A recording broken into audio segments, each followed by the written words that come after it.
छात्री को शिक्षक असादाचरण सुंदरगढ़ बणाई अंचल एक विद्यालय छात्री को संस्कृत शिक्षक असादाचरण अभियोग 7 जन छात्री आनी अभियोग छात्री अभियोग को आधार कर भारप्राप्त प्रधान शिक्षयित्री द्वारा गुरुंडिया थाना रे एतला दि जाइए। अभियुक्त शिक्षक छुट्टी दरखास्त दे फेरार हो जाइछन्ति। गुरुंडिया पुलिस मामलार तदंत आरंभ करिछि। शिक्षक जनक छुट्टी थिबारु तदंतरे विलंब होउछि। विद्यालयर 7 जन छात्री संस्कृत शिक्षक नारे ये अभियोग आनिचन्ति जे से छात्री मानकु असादाचरण करती। सुंदरगढ़ बणाई अंचल एक विद्यालय रे छात्री को संस्कृत शिक्षक जनक असादाचरण करुवार ये अभियोग वर्तमान सामना को आसुछि।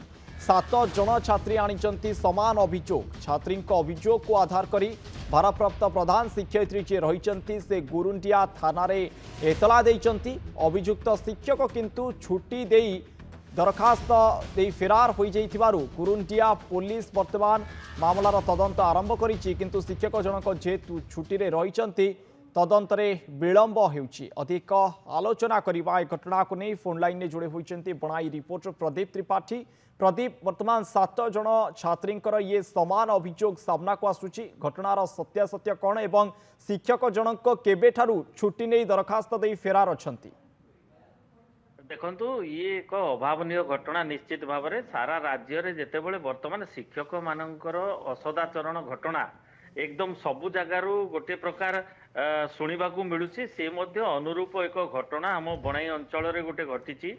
बणाई अंचल आमर जो गुरुंडिया ब्लॉक अच्छी, गुरुंडिया ब्लॉक हेडक्वार्टर रे एक पंचायत उच्च विद्यालय अच्छी। से 7 जन नाबालिका छात्री से माने अभियोग करिसंती जे नाई तांकर जो शिक्षक अछंती संस्कृत शिक्षक से तांको विभिन्न समय रे असदाचरण करिवार से माने अभियोग करथिले। जाको भित्ति करी तांकर जो प्रधान शिक्षयित्री अछंती से गोटे थाना रे मध्य एतला देइथिले। थाना रे ये घटना गत 18 तारिख रु ये घटनार माने एतला दिया सारलानी। वर्तमान सुधा पुलिस सेमिति कोनोसी तदंत स्पष्ट भावे आरंभ करिनथिबा नेई आमे जेतेबेले जोगाजोग कलु आम गुरुंडिया थानार जे भारप्राप्त अधिकारी अछंती रामेश्वर सिंह से स्पष्ट भाव में गोटे कथा आम पाखे उल्लेख करिसंती जे ये घटना जदिओ गत 18 तारिख एतला देइचंती प्रधान शिक्षयित्री, किंतु आमे वर्तमान गोटे जिनस आमे से छुआ मानकु भी पचरापचरी कलु किंतु कोनोसी सठिक तथ्य आमको न मिलिबारु आमे आउ आगेई पारुनु। वर्तमान जेहेतु छुट्टी रे पळै जाइचंती से शिक्षक तेणु आमे आउ तांको सहित जोगाजोग हेई न पारिबुरु ए तदंत विलंब होउची। एवं गोटे कथा से आहुरी मध्य कहिसंती जे तांको भितरे स्टाफ भितरे मध्य कोनोसी मनोमालिन्य थिबा नै ए सब घटना हेई थाई पारे बोली आमे संदेह करछु। किंतु खूब शीघ्र घटना उपरु आमे तदंत आमे निश्चित भाव में आगु को गला परे आमे आवश्यक पदक्षेप ग्रहण करिबु बोली पुलिस मध्य प्रकाश करिछि। पुलिस कहिछि आवश्यक पदक्षेप ग्रहण करा जिवो किंतु जेतु वर्तमान शिक्षक जनक छुट्टी रे रहिचंती तदंतरे सहयोग करूनांती तेनु तदंत प्रक्रिया विलंब होउछि। तबे एते विलंब कोन पाई तदंतरे प्रदीप कहा परे चाप रहुछि कि पुलिस एटी चापग्रस्त रहुछि कि ना शिक्षक जनक कहा बଳରେ एटी फेरार होइचंती पुलिस धरिबा को असमर्थ? प्रकृत घटना कोन? देखंतु ये प्रकृत घटना वर्तमान आमे जहाँ वर्तमान बुझिलु जे शिक्षक माने जो शिक्षकों विरुद्ध रे ये सब अभियोग हेइची तांकर प्रकृति संपर्क रे मध्य समस्त अवगत अछंती एवं मानुचंती मध्य जे से टिके सेही प्रकार रो तांकर एक्टिविटी सबले रही थाए।